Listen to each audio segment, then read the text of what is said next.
অক্সফোর্ডের টিকায় সরকারের অনুমোদন, দেশে জরুরি ভিত্তিতে প্রয়োগে আর বাধা থাকছে না।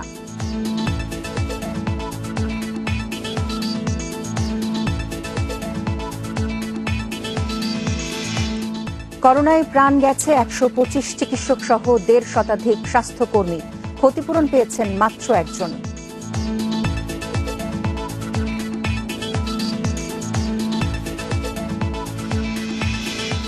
কলাবাগানে মাস্টারমাইন্ডের ছাত্রীকে ধর্ষণ হত্যার অভিযোগে মামলা, ৪ জন পুলিশ হেফাজতে।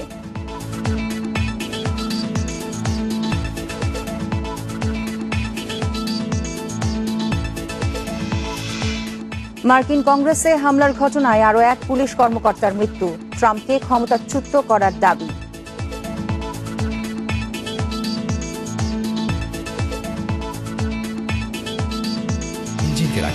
আমন্ত্রণ ইন্ডিপেন্ডেন্ট সংবাদে, আপনাদের সাথে আছি আমি ফারহানা হক। শুনছিলেন শিরোনাম, এবার বিস্তারিত। করোনা টিকা নিয়ে আবারও এলো সুসংবাদ। অক্সফোর্ডের ভ্যাকসিনে অনুমোদন দিয়েছে সরকার। এতে জরুরি ভিত্তিতে মানবদেহে এই টিকা প্রয়োগে এখন আর কোনো বাধা থাকল না। এর আগে অনুমোদন দেওয়া হয় আমদানিতে। ভারতের সিরাম ইনস্টিটিউটের সঙ্গে এই টিকা পেতে সরকার ও বেক্সিমকো ফার্মার চুক্তি হয়েছে। এতে ৩ কোটি ডোজ পাওয়ার কথা রয়েছে বাংলাদেশের। এরই মধ্যে পরিশোধ করা হয়েছে দাম। অক্সফোর্ড অ্যাস্ট্রাজেনেকার এই টিকা যুক্তরাজ্য ও ভারতে জরুরি ভিত্তিতে প্রয়োগের অনুমোদন পেয়েছে। এর আগে ঔষধ প্রশাসন অধিদপ্তরে ১৪ সদস্যের বিশেষজ্ঞ কমিটি ভ্যাকসিনটি জরুরি অনুমোদনের জন্য সুপারিশ করে। এর পরিপ্রেক্ষিতে এটির অনুমোদন দেওয়া হলো বলে জানান ঔষধ প্রশাসন অধিদপ্তরের উপপরিচালক মোহাম্মদ সালাউদ্দিন।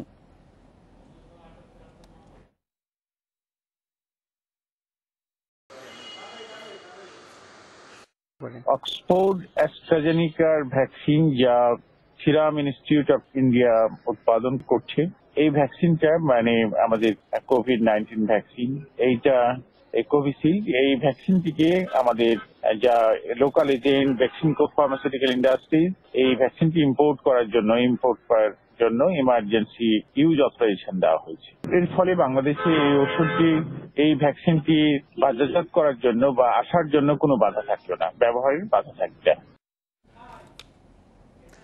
করোনায় প্রাণ হারিয়েছেন ১২৫ চিকিৎসক সহ ১৫০র বেশি স্বাস্থ্যকর্মী, অথচ ক্ষতিপূরণ পেয়েছেন মাত্র একজন। সরকারি হাসপাতালের ৪২ স্বাস্থ্যকর্মীর নামের তালিকা হলেও বেসরকারি হাসপাতালে করোনায় মারা যাওয়া স্বাস্থ্যকর্মীর ক্ষতিপূরণ দেওয়ার সিদ্ধান্ত হয়নি এখনো।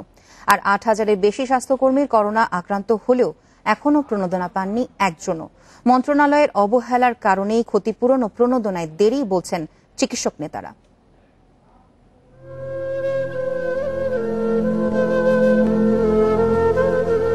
তারা এখন শুধুই ছবি, হেরে গেছেন অদৃশ্য এক ভাইরাসের কাছে। অন্যের জীবন বাঁচাতে তুচ্ছ করেছেন নিজের প্রাণ। গত বছরের ১৫ এপ্রিল চিকিৎসক হিসেবে প্রথম মৃত্যু ডাক্তার মঈনের। এরপর দিনে দিনে বেড়েছে সংখ্যা। তালিকায় এখন ১২৫ চিকিৎসক, ১৮ নার্স সহ ১৫০-র বেশি স্বাস্থ্যকর্মী। সরকারি ঘোষণা অনুযায়ী করোনায় মারা যাওয়া চিকিৎসকদের পরিবারকে ৫০ লাখ টাকা ক্ষতিপূরণ দেওয়ার কথা, কিন্তু এ পর্যন্ত পেয়েছেন মাত্র একজন। সরকারি হাসপাতালের ১০ চিকিৎসক, ৫ নার্স সহ ৪২ স্বাস্থ্যকর্মীর তালিকা হয়েছে। কোভিড হাসপাতাল, ১০০ বেডের জেলা সদর হাসপাতাল পর্যন্ত নন কোভিড হাসপাতালের কোভিড ইউনিটের মারা যাওয়া স্বাস্থ্যকর্মীরা ক্ষতিপূরণ পাবেন। করোনায় মারা যাওয়া উপজেলা পর্যায়ের সরকারি স্বাস্থ্য প্রতিষ্ঠানের চিকিৎসক, স্বাস্থ্যকর্মী এবং বেসরকারি হাসপাতালের বিষয়ে সিদ্ধান্ত হয়নি এখনো। কাদের নাম পাঠানো হবে, ওরা কেন বাদ যাবে, এই নিয়ে মানে ফিল্ডে কিছুটা অসন্তোষ কিন্তু এখনো আছে। তো এই কারণে হয়তো কিছুটা আমাদের ডিলে হয়েছে। আমাদের এই ব্যাপারটা একটু ক্লারিফিকেশনের জন্য মন্ত্রণালয়ের কাছে আমরা জানতে চেয়েছিলাম যে ডেডিকেটেড হসপিটাল ছাড়াও তো অন্যান্য হসপিটাল, এদের নাম কি পাঠানো যাবে কিনা, এই বিষয়গুলো নিয়ে কিছুটা আসলে কালক্ষেপণ হয়েছে। করোনায় দায়িত্ব পালন করা চিকিৎসক, স্বাস্থ্যকর্মীদের ২ মাসের বেসিক বেতনের সমান অর্থ প্রণোদনা হিসেবে দেওয়ার কথা থাকলেও এখনো তালিকায় হয়নি। এ পর্যন্ত ৮,১০০-র বেশি চিকিৎসক, স্বাস্থ্যকর্মী আক্রান্ত হয়েছেন করোনায়। মন্ত্রণালয় কোনোভাবেই যথেষ্ট আন্তরিক নয়, তারা এই বিষয়টা নিয়ে উদাসীন এবং তাদের মধ্যে যথেষ্ট মন্ত্রণালয়ের মধ্যে সমন্বয়হীনতা রয়েছে।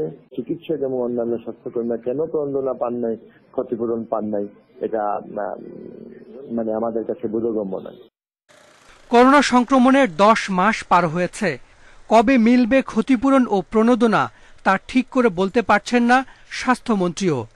যাদের কাগজ আমাদের হাতে চলে আসছে সব আমরা মিনিস্ট্রিতে পাঠিয়ে দিয়েছি, আশা করি তারা অল্প দিনে পেয়ে যাবে।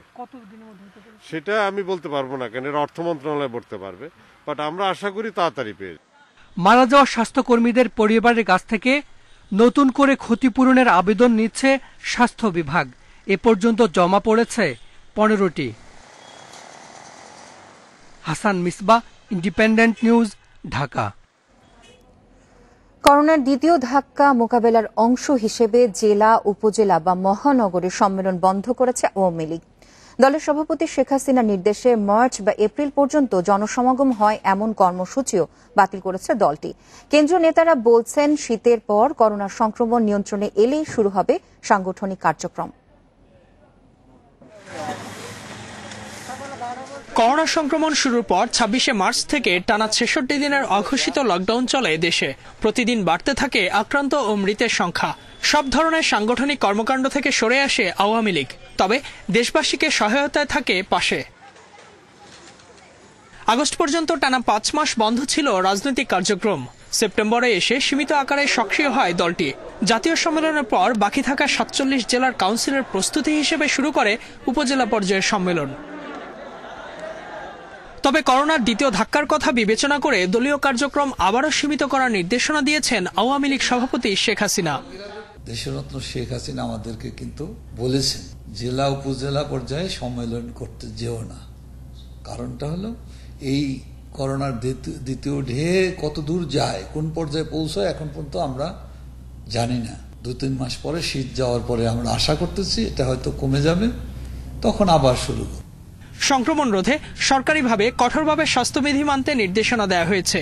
তাই জনসমাবেশ হয় এমন কর্মসূচিতে জনগণের মাঝে ভুল বার্তা যাবে বলে মনে করছেন কেন্দ্রীয় নেতারা। তাই শীত শেষ না হওয়া পর্যন্ত স্বাভাবিক সাংগঠনিক কর্মকাণ্ডে ফিরছে না দল। আমাদের লক্ষ্য জনসমাগম অধিক না করার জন্য, এবং যখন যে প্রোগ্রামটি হোক না কেন সীমিত করে সেখানে স্বাস্থ্য সুরক্ষা নিশ্চিত করার জন্য নির্দেশনা দিয়েই করা হচ্ছে। যেখানে মাননীয় প্রধানমন্ত্রী বঙ্গবন্ধু শেখ হাসিনা স্বয়ং অনেক গুরুত্বপূর্ণ দিবস কর্মসূচি গণভবন থেকে ভার্চুয়ালি অংশগ্রহণ করে যাচ্ছেন, সেই জায়গায় যদি আমরা বৃহৎ আকারের সমাবেশ যদি আমাদের দল থেকে করা হয়, রাজনৈতিক কর্মকাণ্ড যদি করা হয়, তাহলে তো সেটি তো আপনার যথাযথ হচ্ছে না। কেন্দ্রীয় নেতাদের আশা, করোনা ভ্যাকসিন প্রয়োগ শুরু ও শীতের পর প্রকোপ কমে এলে মুজিববর্ষ ও স্বাধীনতার সুবর্ণ জয়ন্তী উদযাপনে বড় কর্মসূচি নেবে আওয়ামী লীগ। পুরোদমে শুরু হবে স্বাভাবিক সাংগঠনিক কার্যক্রমও। Ijazur Rahman, independent news, Dhaka. অগ্রণী ব্যাংক কর্মকর্তা মানিক কুমার প্রামাণিক রাজশাহীতে গড়ে তুলেছিলেন বিশ্ববিদ্যালয় ভর্তি ও ব্যাংক নিয়োগের প্রশ্ন ফাঁস চক্র। ভর্তিতে 3 থেকে 5 আর চাকুরিতে প্রার্থীদের কাছ থেকে নিয়েছেন 8 থেকে 12 লাখ টাকা করে, কামিয়েছেন 10 কোটি টাকা। রাজশাহীতে করেছেন আলিশান বাড়ি, চড়েন বিলাসবহুল গাড়িতে। সম্প্রতি তাকে গ্রেপ্তার করে সিআইডি জানাচ্ছে এ পর্যন্ত 12টি ব্যাংক হিসাবের তথ্য মিলেছে তার। 2018 সালে ঢাকা বিশ্ববিদ্যালয়ের ক ইউনিটের ভর্তি পরীক্ষা চলার সময় তেজগাঁওয়ের সরকারি বিজ্ঞান কলেজ কেন্দ্রে মুঠোফোন সহ আটক হন পরীক্ষার্থী নাফিউল ইসলাম ওরফে তাহসিন। পরে তথ্য ও যোগাযোগ প্রযুক্তি আইনে মামলার তদন্তে প্রশ্ন ফাঁস চক্রের তথ্য পায় সিআইডি। গত বছরের 22 ডিসেম্বর রাজধানীর মালিবাগ থেকে গ্রেপ্তার করা হয় হাসান মাহমুদ ও রাশেদুজ্জামানকে। তাদের তথ্যে 27 ডিসেম্বর মতিঝিল থেকে ঢাকা বিশ্ববিদ্যালয়ের সাবেক ছাত্র জনতা ব্যাংক কর্মকর্তা রাকিবুল হাসানকে গ্রেপ্তার করে সিআইডি। রাকিবুলের কাছ থেকে মেলে ব্যাংক কর্মকর্তা মানিক কুমার প্রামাণিকের খোঁজ। রাজশাহীতে অভিযান চালিয়ে মানিক ও তার 2 সহযোগী শাফিকুল ইসলাম ও রিপন কুমারকে গ্রেপ্তার করা হয়। সিআইডি বলছে মানিক নিজে অগ্রণী ব্যাংক কর্মকর্তা হয়েও রাজশাহী অঞ্চলে গড়ে তুলেন বিশ্ববিদ্যালয় ও ব্যাংক নিয়োগের প্রশ্ন ফাঁস চক্র, যে চক্রে রাজশাহী ও ঢাকার 10 জন জড়িত। এ পর্যন্ত কমপক্ষে 50 জনকে বিশ্ববিদ্যালয়ে ভর্তি ও ব্যাংকে নিয়োগ দিয়েছে তারা। হাতিয়ে নিয়েছে কোটি কোটি টাকা। আমরা বিভিন্ন রেট দেখেছি, কখনো দেখেছি 7 লাখ, 5 লাখ, 8 লাখ, কোনোগুলো লেখা আছে পেইড, কতগুলো লেখা আছে আনপেইড, পার্শিয়ালি পেইড, এরকম কথাবার্তা লেখা আছে। তো 8 লাখ 9 লাখ টাকা পর্যন্ত আমরা দেখেছি যে এক একজনের কাছ থেকে নেওয়া হয়েছে। প্রশ্ন ফাঁসে মানিকের অর্জন অন্তত 10 কোটি টাকা, আর এর 5 কোটি টাকা দিয়ে রাজশাহীতে করেছেন আলিশান বাড়ি, চড়েন 50 লাখ টাকার নিশান গাড়িতে, 12টি ব্যাংক হিসেবে আছে আরো 4.25 কোটি টাকা। বহুত টাকা পয়সা খরচ, আমার এলাকার কেউ বানাতে পারেনি এরকম বাড়ি। এটা বিরাট অন্যায়, এটা বহুদিন থেকে এই চক্রটাকে ধরার জন্য টিভিতে আমরা প্রায় দেখি। এটা সিআইডি বলছে মানিকের সব ব্যাংক হিসাবে তথ্য চেয়ে চিঠি পাঠানো হয়েছে, একই সঙ্গে তার খোঁজ পাওয়া সম্পদ জব্দ করতে বলা হয়েছে সংশ্লিষ্ট সংস্থাকে। হঠাৎ করে অর্থ সম্পদের মালিক হয়ে যাওয়া এটাই অস্বাভাবিক, সুতরাং এখান থেকে ধারণা করা যাচ্ছে যে তার অনেক টাকার সম্পত্তি ইতিমধ্যে অর্জিত হয়েছে। পাশাপাশি মানিক প্রামাণিকের অর্থ পাচারে জড়িত থাকার বিষয়টিও খতিয়ে দেখছে CID. Masudur Rahman, independent news, Dhaka. রাজধানীর কলা বাগানে ও লেভেল পড়ুয়া কিশোরীকে ধর্ষণের পর হত্যার ঘটনায় নিহতের বাবা বাদী হয়ে ধর্ষণ ও হত্যা মামলা দায়ের করেছেন। বৃহস্পতিবার মধ্যরাতে ওই কিশোরীর অভিযুক্ত বন্ধুকে আসামি করে এই মামলা করেন। বৃহস্পতিবার দুপুরে কলাবাগানের লেক সার্কাস লেনের এক বন্ধুর বাসায় দেখা করতে যায় নিহত কিশোরী। এ সময় বাসায় কেউ না থাকায় তাকে ধর্ষণ করে অভিযুক্ত বন্ধু। পরে অসুস্থ হয়ে পড়লে অভিযুক্ত কিশোর সহ আরো 3 জন মিলে তাকে নিয়ে যায় একটি বেসরকারি হাসপাতালে। পুলিশ বলছে বৃহস্পতিবার বিকেলে ওই কিশোরের মৃত্যু হয়। এরপর হাসপাতাল কর্তৃপক্ষ কলাবাগান থানায় জানালে আটক করা হয় অভিযুক্ত কিশোরকে। তখন পুলিশ হেফাজতে নেয় ওই কিশোর সহ 4 জনকে। ওই ছেলেটাকে আমাদের আগে থেকে হেফাজতে ছিল, এখন আমরা অভিযোগ পেলাম, মেয়ের বাবা বাদী হয়ে অভিযোগ করেছেন এবং এটা নারী শিশু নির্যাতন আইন 2000 সংশোধিত 2003-এর 9-এর 2 ধারায় এই মামলাটা রুজু হচ্ছে এবং আমরা যে মূল সাসপেক্ট যে ছেলেটা সে আমাদের হেফাজতে আছে, আমরা তাকে বিজ্ঞ আদালতে সোপর্দ করব। এদিকে ঘটনার বিচারের দাবিতে নিহতের বাবা বাদী হয়ে ধর্ষণ ও হত্যা মামলা দায়ের করেন। এ সময় নিহতের মা তার মেয়েকে হত্যার বিচার দাবি করেন। তদন্ত ঠিক মতো হলে আর বিচার আমরা চাই এটা সঠিক বিচার হোক, এটাই আমার চাওয়া। আমি যখন এসে দেখছি তখন দেখছি বিলাট ঝরতেছে, প্রচুর পরিমাণে ঝরতেছে, তখন কন্ট্রোল হয় নাই এবং সাইডে একটা দাগ পাওয়া গেছে। পুলিশকে চিকিৎসকরা জানায় ধর্ষণের পর অতিরিক্ত রক্তক্ষরণে মৃত্যু হয়েছে ওই কিশোরী। নিহত কিশোরী মাস্টারমাইন্ড স্কুলের শিক্ষার্থী ছিল। তার মরদেহ রাখা আছে ঢাকা মেডিকেলের মর্গে। আল আমিন হোসেন, ইন্ডিপেন্ডেন্ট নিউজ, ঢাকা। দেশ বদলে দিচ্ছে সরকারের নেয়া মেগা প্রকল্প। 2009 সালে দায়িত্ব নেয়ার পর টানা 3 শাসনামলে অগ্রাধিকার ভিত্তিতে নির্মাণ হচ্ছে বড় অবকাঠামোগুলো। অচিরেই মিলবে এসবের সুফল। মেট্রো রেল, এলিভেটেড এক্সপ্রেসওয়ে বা কর্ণফুলী টানেল যেমন নগরবাসীর যানজট কমাবে, তেমনি রূপপুর পারমাণবিক বিদ্যুৎ কেন্দ্র এবং মাতারবাড়ি বিদ্যুৎ প্রকল্প ও গভীর সমুদ্র বন্দর অর্থনীতিতে রাখবে বড় ভূমিকা। করোনার স্থবিরতা কাটিয়ে জোরে সোরে চলছে মেট্রো রেল ও এলিভেটেড এক্সপ্রেসওয়ের কাজ। এবছরই চালু হচ্ছে মেট্রো রেলের উত্তরা মতিঝিল অংশ। এতে 20 কিলোমিটার পথ পাড়ি দিতে সময় লাগবে মাত্র 38 মিনিট। প্রকল্পের অগ্রগতি 53 ভাগের বেশি। আগারগাঁওয়ের 9 স্টেশনের সবগুলোর প্রথম ধাপের কাজ শেষ, বাকিগুলো শেষ হবে জুনের মধ্যে। উত্তরা থেকে কুতুবখালী পর্যন্ত এলিভেটেড এক্সপ্রেসওয়েটি প্রায় 20 কিলোমিটারের। ওঠানামা করা যাবে 31টি পয়েন্টে। যানবাহন চলবে 80 কিলোমিটার গতিতে। এই পথ দিয়ে 20 মিনিটে উত্তরা থেকে যাওয়া যাবে কুতুবখালী। ভারী যানবাহন চলার একটা বড় বিকল্প কুতুবখালী চিটাং রাস্তার কুতুবখালী থেকে একদম আমরা চন্দ্রা পর্যন্ত যদি চিন্তা করি, তাহলে নেতিবাচক প্রভাব যেটা পড়ে ভারী যানবাহন চলার ক্ষেত্রে, এটা কিছুটা রিলিফ করার সুযোগ পাবে। দেশের যোগাযোগ ব্যবস্থার বৈপ্লবিক পরিবর্তনে দৃশ্যমান পদ্মা সেতু, তেমনি চট্টগ্রামে কর্ণফুলীর তলদেশে হচ্ছে 3.5 কিলোমিটারের বঙ্গবন্ধু টানেল। 2022 সালের ডিসেম্বরের মধ্যে এর কাজ শেষ করতে চায় সরকার।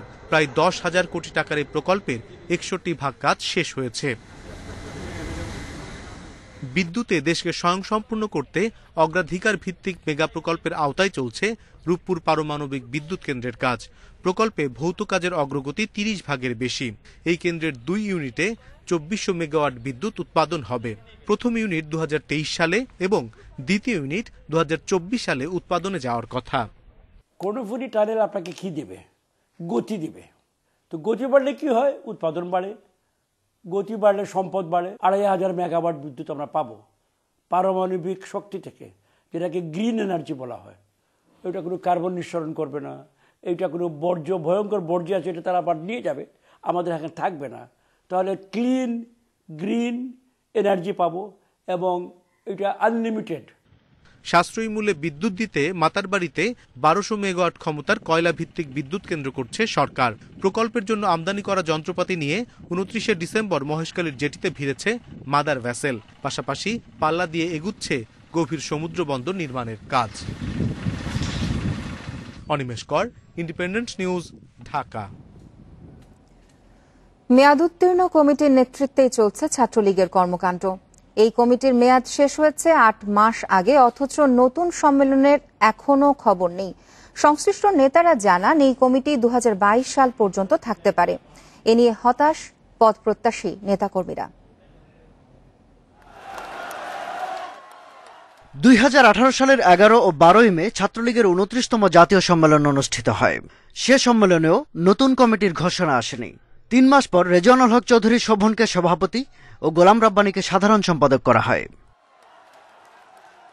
নানা বিতর্কের জেরে 1 বছর 2 মাসের মাথায় সংগঠন থেকে অব্যাহতি দেওয়া হয় দুজনকেই। সেদিনই ছাত্রলীগের ভারপ্রাপ্ত সভাপতি হন আল নাহিয়ান খান জয় এবং সাধারণ সম্পাদকের ভার পান লেখক ভট্টাচার্য। 3 মাস পর তাদেরকে পূর্ণ দায়িত্ব দেন আওয়ামী লীগ সভাপতি শেখ হাসিনা। সংগঠনের নেতাকর্মীদের আশা ছিল এরপর সংগঠনের শৃঙ্খলা ফিরবে, বাড়বে কাজের গতি। কিন্তু গত বছরের মার্চে করোনার সংক্রমণ শুরু হলে রাজনৈতিক কর্মকাণ্ড শ্লথ হয়ে যায়। পরিস্থিতি অনেকটাই স্বাভাবিক হয়ে আসায় এখন সম্মেলনের আশা করছেন ছাত্রলীগের অনেকেই। আমাদের প্রত্যাশা অবশ্যই যথাসময়ে সম্মেলন হোক। এটা শুধু আমরা না, তৃণমূল থেকে শুরু করে কেন্দ্রীয় নির্বাহী সংসদের প্রত্যেকটা নেতাকর্মীরই এই ব্যাপারে আশাবাদ ব্যক্ত করেছেন। যদি তা না হয় তাহলে সাংগঠনিকভাবে তৃণমূল থেকে কেন্দ্র পর্যন্ত ছাত্রলীগকে সাংগঠনিকভাবে গতিশীল করাটা আমাদের প্রত্যাশা অনুযায়ী চ্যালেঞ্জিং হয়ে যাবে। কিন্তু মেয়াদোত্তীর্ণ কমিটির সভাপতি ও সাধারণ সম্পাদকের কাছে সম্মেলনের কোনো তথ্যই নেই। দৈনন্দিন যে কার্যক্রম, সাংগঠনিক কার্যক্রম, এই সবকিছুর কিন্তু আলটিমেট ব্যাপারটা হচ্ছে সম্মেলন। প্রত্যেকটা জেলায় যদি আমরা সুষ্ঠুভাবে কমিটি গঠন করতে পারি তাহলে সম্মেলনের আপনার রাজনৈতিক যে পরিবেশ সেটা কিন্তু বজায় থাকে, আর সেজন্যই আমরা কাজ করে যাচ্ছি। আমাদের প্রাণপ্রিয় নেত্রী বলে দিবেন যে কবে সম্মেলন হবে এবং তিনি সেই সম্মেলনের প্রধান অতিথি হিসেবে কিন্তু উপস্থিত থাকেন। সুতরাং আমরা আমাদের প্রাণপ্রিয় নেত্রীর নির্দেশনা পেলেই আমরা সম্মেলনের প্রস্তুতি নিব। আওয়ামী লীগ সভাপতির নির্দেশে ছাত্রলীগের দেখভালের দায়িত্বে থাকা অন্যতম নেতা ছাত্রলীগের সাবেক সাধারণ সম্পাদক জাহাঙ্গীর কবির নানক। তিনি মনে করেন পূর্ণ দায়িত্ব পাওয়ার পর থেকে চলতি কমিটির সভাপতি সাধারণ সম্পাদকের মেয়াদ গণনা হতে পারে। আপাতত সম্মেলনের কোন চিন্তা ভাবনা এখনো আমরা আমাদের নেত্রী শেখ হাসিনার কাছ থেকে আমরা এই ধরনের কোনো ইঙ্গিত পাইনি। মেয়াদ উত্তীর্ণ তো বলা যাবে না, আসলে এখানে একটু হয়ে গেছে, কারণ নতুন যে প্রেসিডেন্ট সেক্রেটারি অব্যাহতি পরে যে যাদেরকে প্রেসিডেন্ট সেক্রেটারি করা হয়েছে তাদেরকে একটা জিনিস খেয়াল রাখবেন যে তারা কিন্তু ভারপ্রাপ্ত না, তাদেরকে পূর্ণাঙ্গ করা হয়েছে। কাজে সেদিন থেকে যদি আপনি সময় দেন তাহলে তাদের সময় আছে। এ নেতার ধারণা অনুযায়ী জয়লেখকের মেয়াদ 2022 সাল পর্যন্ত স্থায়ী হতে পারে। শাহাদাত স্বপন, ইন্ডিপেন্ডেন্ট নিউজ, ঢাকা। উন্নয়নের পথে প্রতিবন্ধকতা দূর করতে সরকার দুর্নীতির বিরুদ্ধে জিরো টলারেন্স নীতি নিয়েছে বলে জানিয়েছেন প্রধানমন্ত্রী শেখ হাসিনা। বলেছেন, দুর্নীতিবাজ যে দলের আর যত শক্তিশালী হোক ছাড় দেওয়া হচ্ছে না, হবে না। আইনের শাসন সমুন্নত রেখে নাগরিক অধিকার নিশ্চিতে সরকার সম্ভাব্য সবকিছু করবে বলেও অঙ্গীকার তার। টানা তৃতীয় মেয়াদে সরকার 2 বছর পূর্তিতে জাতির উদ্দেশ্যে দেয়া ভাষণে এসব কথা বলেন প্রধানমন্ত্রী। টানা তৃতীয় মেয়াদে সরকারের 2 বছর পূর্তিতে জাতির সামনে হাজির হন প্রধানমন্ত্রী শেখ হাসিনা। 30 মিনিটের লিখিত বক্তব্যে সরকারের নানা কর্মকাণ্ডে আলোকপাত করেন তিনি। তুলে ধরেন দেশ ও দেশবাসীকে নিয়ে ভাবনা ও পরিকল্পনা। 2025 সালে জিডিপি প্রবৃদ্ধির হার দাঁড়াবে 8.51%। শুরুতেই আসে করোনা প্রসঙ্গ। বৈশ্বিক সংকট সামাল দিতে সরকার সক্ষম হয়েছে উল্লেখ করে টিকা নিয়ে আবারও জানান আশার কথা। আমরা দ্রুত টিকা নিয়ে আসার সব ধরনের চেষ্টা করছি। প্রধানমন্ত্রী বলেন 2009 সাল থেকে টানা সরকারে থাকায় বাংলাদেশ বিশ্বের বুকে আত্মমর্যাদাশীল দেশ হিসেবে প্রতিষ্ঠিত হয়েছে। 2009 সালে রাষ্ট্র পরিচালনার দায়িত্ব গ্রহণের পর আওয়ামী লীগ সরকারের গত 12 বছরের শাসনামলে বাংলাদেশ বিশ্বের বুকে একটি আত্মমর্যাদাশীল দেশ হিসেবে প্রতিষ্ঠা পেয়েছে। আর্থসামাজিক এবং অবকাঠামো খাতে বাংলাদেশের বিস্ময়কর উন্নয়ন সাধিত হয়েছে। দ্য ইকোনমিস্ট এর 2020 সালের প্রতিবেদন অনুযায়ী 66টি উদীয়মান সবল অর্থনীতির দেশের তালিকায় বাংলাদেশের অবস্থান নবম। আওয়ামী লীগ সরকারই প্রথম গ্রাম উন্নয়নকে উন্নয়নের মূলধারায় যুক্ত করেছে জানিয়ে শেখ হাসিনা বলেন, বহির্বিশ্বে বাংলাদেশ আজ একটি সমীহের নাম। রোহিঙ্গা প্রসঙ্গে বিশ্ব নেতাদের দৃষ্টি আকর্ষণ করেন তিনি। জাতিসংঘের বিভিন্ন অঙ্গ সংগঠন সহ আন্তর্জাতিক ফোরামে বাংলাদেশের প্রতিনিধিত্ব আজ চোখে পড়ার মতো। আমি আন্তর্জাতিক সম্প্রদায়কে রোহিঙ্গা শরণার্থীদের স্বদেশ প্রত্যাবাসনের বিষয়ে আরও কার্যকর উদ্যোগ গ্রহণের আহ্বান জানাচ্ছি। দেশের চলমান উন্নয়ন যেন কোনোভাবে ব্যাহত না হয় সেদিকে নজর রাখার উপর জোর দেন সরকার প্রধান। বাংলাদেশ আজ উন্নয়নের মহাসড়ক বেয়ে দুর্বার গতিতে ধাবিত হচ্ছে, তা যেন কোনোভাবেই বাধাগ্রস্ত হতে না পারে সেদিকে আপনাদের সকলের সজাগ দৃষ্টি রাখতে হবে। উন্নয়নের পথে সকল প্রতিবন্ধকতা দূর করতে আমরা বদ্ধপরিকর। কিছু অসাধু মানুষ নানা কৌশলে জনগণের সম্পদ কুক্ষিগত করার অপচেষ্টায় লিপ্ত থাকে। আমরা দুর্নীতির বিরুদ্ধে কঠোর অবস্থান নিয়েছি। দুর্নীতিবাজ যে দলেরই হোক আর যত শক্তিশালী হোক, তাদের ছাড় দেওয়া হচ্ছে না এবং হবে না। আইনের শাসন সমুন্নত রেখে মানুষের নাগরিক এবং গণতান্ত্রিক অধিকার নিশ্চিত করতে যা যা প্রয়োজন আমরা তা করব। গত এক যুগে সরকারের কর্মকাণ্ডের মূল্যায়নের ভার দেশবাসীর উপর ছেড়ে দেন প্রধানমন্ত্রী। জাতীয় কবি কাজী নজরুলের ভাষায় তাই বলতে চাই, দুর্গমগিরি কান্তার মরু দুস্তর পারাবার, লঙ্ঘিত হবে রাত্রি নিশীতে যাত্রীরা হুঁশিয়ার। শাহাদাত স্বপন, ইন্ডিপেন্ডেন্ট নিউজ, ঢাকা। গেল এক যুগে দেশের জিডিপি প্রবৃদ্ধি, মাথাপিছু আয়, রেমিটেন্স, রফতানি সহ বিভিন্ন অর্থনৈতিক সূচকে বড় অগ্রগতি হয়েছে। এই সময় মাথাপিছু আয় বেড়েছে 170% বেশি। বৈদেশিক মুদ্রার রিজার্ভ বেড়েছে প্রায় 6 গুণ। বিশেষজ্ঞদের মতে সরকারের কার্যকর পদক্ষেপ এবং দীর্ঘমেয়াদী নীতি প্রণয়নের সুফল। এই ধারাবাহিকতা থাকলে 2035 সাল নাগাদ বাংলাদেশ হবে বিশ্বের 25তম বৃহৎ অর্থনীতি। 12 বছর আগে আওয়ামী লীগ সরকারের সামনে মূল চ্যালেঞ্জ ছিল বিশ্বমন্দা মোকাবিলা ও মূল্যস্ফীতি নিয়ন্ত্রণ। এ সময় মূল্যস্ফীতি 7.5% থেকে 5.25% দাঁড়িয়েছে। দারিদ্র্য বিমোচনেও বড় সাফল্য দেখিয়েছে সরকার। 2008 সালে দারিদ্র্য ও অতিদারিদ্র্যের হার ছিল যথাক্রমে 35% ও 21%। সবশেষ হিসেবে দেশে দারিদ্র্যের হার 20.5% এবং অতিদারিদ্র্য অর্ধেকে নেমেছে। 2008-09 অর্থ বছরে মাথাপিছু আয় ছিল $759। এখন তা 3 গুণের বেশি বেড়ে $2000 ছাড়িয়ে গেছে। সম্প্রতি মাথাপিছু জিডিপিতে ভারতকে ছাড়ানোর পূর্বাভাস দিয়েছে আন্তর্জাতিক মুদ্রা তহবিল IMF। 2008-09 অর্থ বছরে রপ্তানি আয় ছিল $15.5 বিলিয়ন, আর গেল অর্থ বছর তা দাঁড়িয়েছে $34 বিলিয়ন কাছাকাছি। একইভাবে রেমিটেন্সের পরিমাণ বেড়েছে দ্বিগুণ। $10 বিলিয়ন কম রেমিটেন্স 2019-20 অর্থ বছরে ছাড়িয়ে গেছে $18 বিলিয়ন, আর বৈদেশিক মুদ্রার রিজার্ভ দাঁড়িয়েছে $43 বিলিয়ন। আমরা খুব সঠিক পথে আছি। আমাদের একটা যেটা বাড়তি সুবিধা সেটা হলো সেই যে ম্যাক্সওয়েলের ভাষায়, leader is one who knows the way, who shows the way and who goes the way. আমাদের যে নেতা জনবন্ধু শেখ হাসিনা, তিনি একেবারে হাতে কলমে এটা প্র্যাকটিস করছেন, নেতৃত্বটা। গত 10 মাসে করোনা মহামারী মোকাবিলা করতে গিয়ে বাংলাদেশ সহ পৃথিবীর প্রায় সব দেশের অর্থনীতি হোঁচট খেয়েছে। তবে এর মধ্যেও কিছুটা অর্থনৈতিক প্রবৃদ্ধি ধরে রাখতে পেরেছে বাংলাদেশ। আন্তর্জাতিক গবেষণা সংস্থার তথ্য মতে বাংলাদেশ এখন বিশ্বের 41তম বড় অর্থনীতির দেশ। তো 10-11 বছরে 3.5 গুণ, এটা একটা বিশাল জাম্প। অর্থনীতির ইতিহাস আছে বিশ্বজনীন, সেখানে খুব কম উদাহরণই আছে এই ধরনের।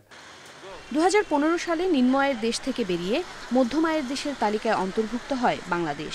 এখন টেকসই উন্নয়ন লক্ষ্য অর্জনের পথে এগিয়ে যাচ্ছে দেশ। গেল এক যুগে বেশিরভাগ আর্থসামাজিক সূচকে ভালো অগ্রগতি হয়েছে বাংলাদেশের। আর এবছর দেশের জন্য সবচেয়ে বড় সুখবর হতে পারে, স্বল্পোন্নত দেশের তালিকা থেকে বের হওয়ার চূড়ান্ত সুপারিশ করবে জাতিসংঘ। তবে বিশ্লেষকরা বলছেন, দ্রব্যমূল্য নিয়ন্ত্রণ, সুশাসন প্রতিষ্ঠা সহ নানা চ্যালেঞ্জ নিয়েই সরকারকে এগিয়ে যেতে হবে সামনের দিকে। উমনাহার আজমি, ইন্ডিপেন্ডেন্ট নিউজ, ঢাকা। গাইবান্ধার সাঘাটা উপজেলার প্রত্যন্ত গ্রাম চন্দনপাট। গ্রামের সবাই বিদ্যুৎ শ্রমিক। বিদ্যুৎ লাইনের কাজ করতে গিয়ে পঙ্গু হয়েছে 20 জনের বেশি শ্রমিক। প্রাণও হারিয়েছে অনেকে। সবার ঘরে আলো জ্বালানোর কাজ করলেও হতাহত এসব শ্রমিকের পরিবারের পাশে দাঁড়ানোর কেউ নেই। সাঘাটা উপজেলার বোনারপাড়া সবুজ বাংলার মোড়। পল্লী বিদ্যুতের খুঁটিতে বিদ্যুৎ স্পৃষ্ট হয়ে ঝুলে আছে একজন। আহত ব্যক্তির নাম আলামিন। তিনি গাইবান্ধা সদর উপজেলার তুলসীঘাট এলাকার আবু বকরের ছেলে। তাকে উদ্ধার করে হাসপাতালে নেওয়া হলেও বাঁচানো যায়নি।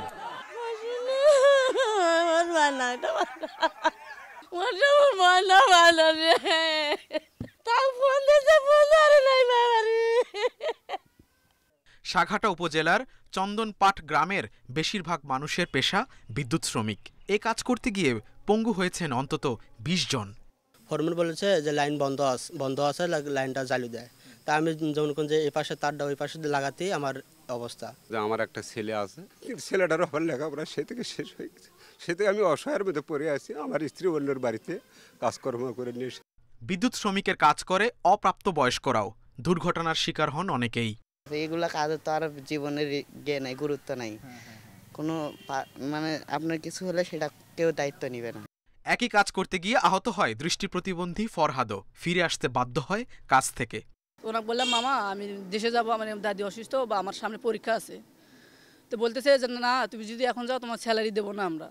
দালালের প্রলোভন আর অভাবের কারণেই এমন ঝুঁকিপূর্ণ কাজ বেছে নিয়েছেন তারা। এ বিষয়ে সতর্ক নয় জনপ্রতিনিধিরাও। পল্লী বিদ্যুতে কাজ করতে যে অনেকের হাত হারাচ্ছে, পা হারাচ্ছে, তারপরও অর্থ যে মানুষের আসলে পেটের চাহিদার কারণেই কিন্তু তারা কাজে যোগদানটা করতেছে। এ বিষয়ে সচেতন নাগরিকদের বক্তব্য কি? এখানকার কলেজ ছাত্র, স্কুল ছাত্র এবং কৃষি শ্রমিকদেরকে কাজে লাগিয়ে তাদেরকে কম টাকা দিয়ে এখানকার কিছু ব্যক্তি তারা আজ কোটিপতি হয়েছেন। যারা একসময় এই পল্লী বিদ্যুতের শ্রমিক ছিলেন, তারা পরে লাইনম্যান, পরে আবার ফোরম্যান, পরে দেখা যাচ্ছে তারাই ঠিকাদার হয়ে কোটি কোটি টাকার মালিক হয়েছেন। ঠিকাদার, এমনকি পল্লী বিদ্যুৎ সমিতিও তাদের কোনো সহায়তা করে না বলে অভিযোগ হতাহতের পরিবারের। সবুজ মাহমুদ, ইন্ডিপেন্ডেন্ট নিউজ, সাঘাটা, গাইবান্ধা। 12 থেকে 15 লাখ টাকা ইউরোপের বিভিন্ন দেশে পাঠানোর চুক্তি। এরপর 8 থেকে 10 লাখ টাকা পরিশোধ করলে ভ্রমণ ভিসায় কলকাতায়। সেখান থেকে হায়দ্রাবাদ নিয়ে বাকি টাকা পরিশোধের জন্য চালানো হয় অমানবিক নির্যাতন। সেটা পরিশোধ হলে ট্রলারে শ্রীলঙ্কায় নিয়ে আবার মুক্তিপণের চাপ। টাকা আদায় শেষে ছেড়ে দেওয়া হতো জঙ্গলে। এমন মানব পাচার চক্রের 4 সদস্যকে গ্রেপ্তার করেছে সিআইডি। এভাবেই বিদেশে নেয়ার কথা বলে চক্রটি 7 বছরে অন্তত 100 ভুক্তভোগীর কাছ থেকে হাতিয়েছে কোটি কোটি টাকা। থাপ্পড়, লাথি যত ধরনের। তারপরে আপনার আমার এখানে এই চাইছিল যে প্লাজদা নখগুলো উঠে নেওয়ার জন্য। ব্রাহ্মণবাড়িয়ার আহসান হাবিব জানাচ্ছিলেন পাচারকারীদের অমানবিক নির্যাতনের কথা। ইউরোপের দেশ মাল্টায় নেয়ার কথা বলে 12 লাখ টাকা আদায় করে নির্যাতন শেষে শ্রীলঙ্কার জঙ্গলে ছেড়ে দেওয়া হয় তাকে। চক্রটির হাতে এভাবে নির্যাতনের শিকার হয়ে অর্থ খুইয়েছেন অনেকেই। আজকে এখানে ওখানে পরশু এখানে আমার সর্বশান্ত করে দিচ্ছে, আমার রাস্তায় ঘুমাই আমরা।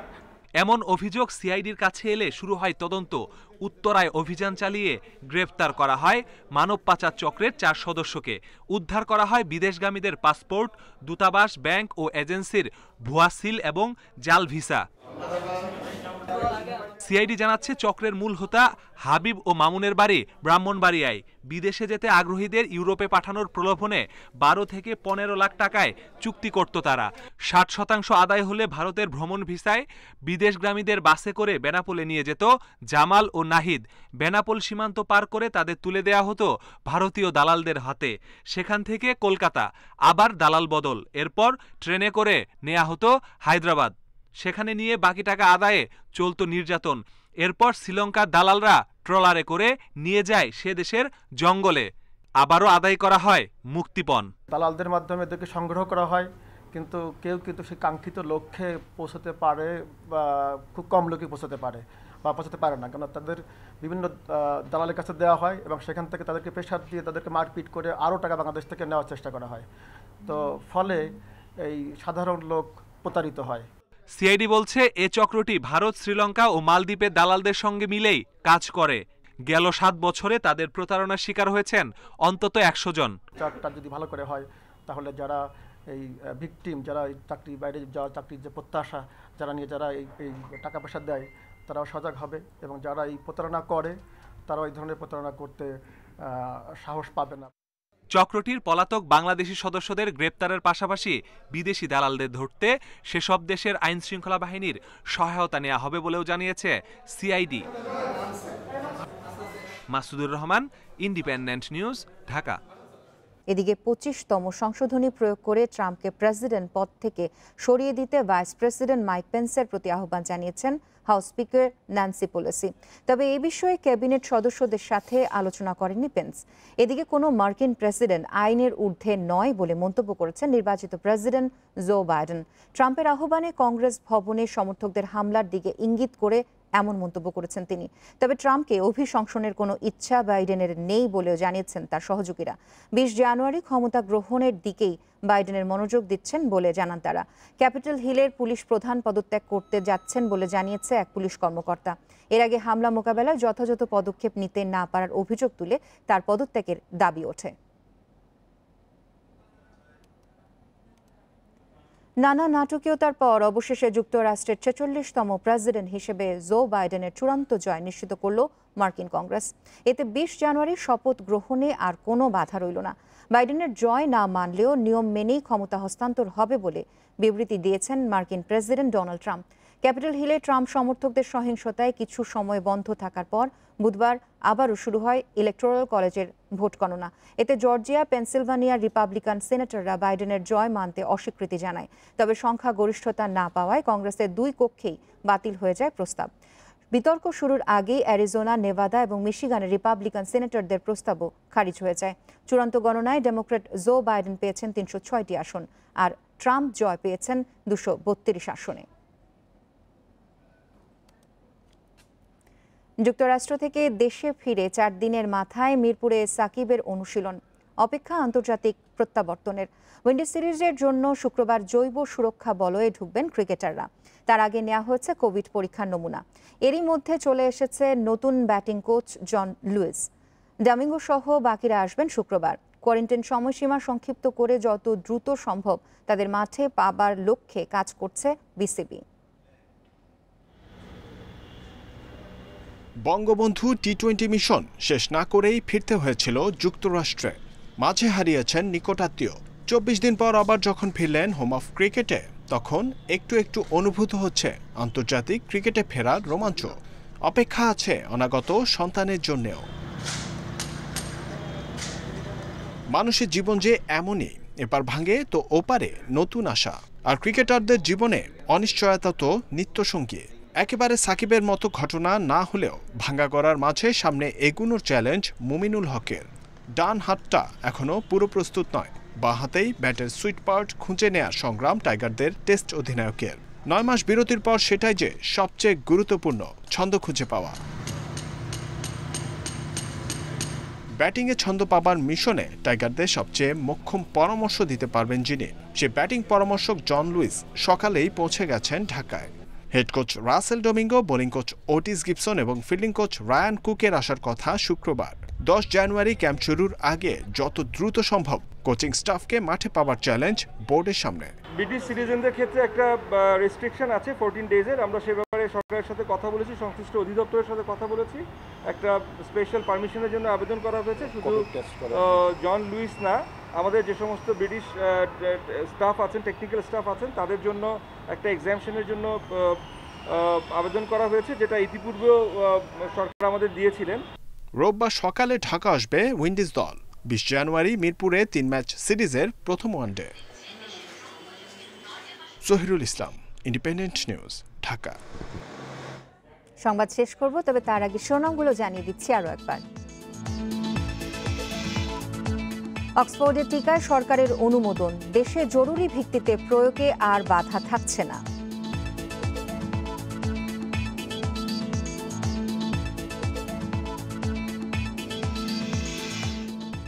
করোনায় প্রাণ গেছে 125 চিকিৎসক সহ 1.5 শতাধিক স্বাস্থ্যকর্মীর, ক্ষতিপূরণ পেয়েছেন মাত্র একজন।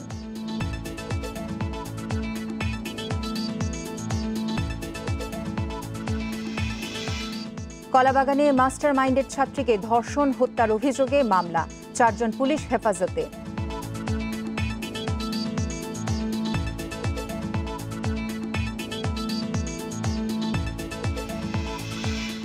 মার্কিন কংগ্রেসে হামলার ঘটনায় আরও 1 পুলিশ কর্মকর্তার মৃত্যু, ট্রাম্পকে ক্ষমতাচ্যুত করার দাবি।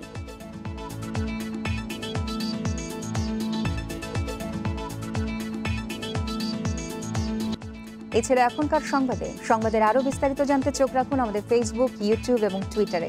ধন্যবাদ সাথে থাকার জন্য।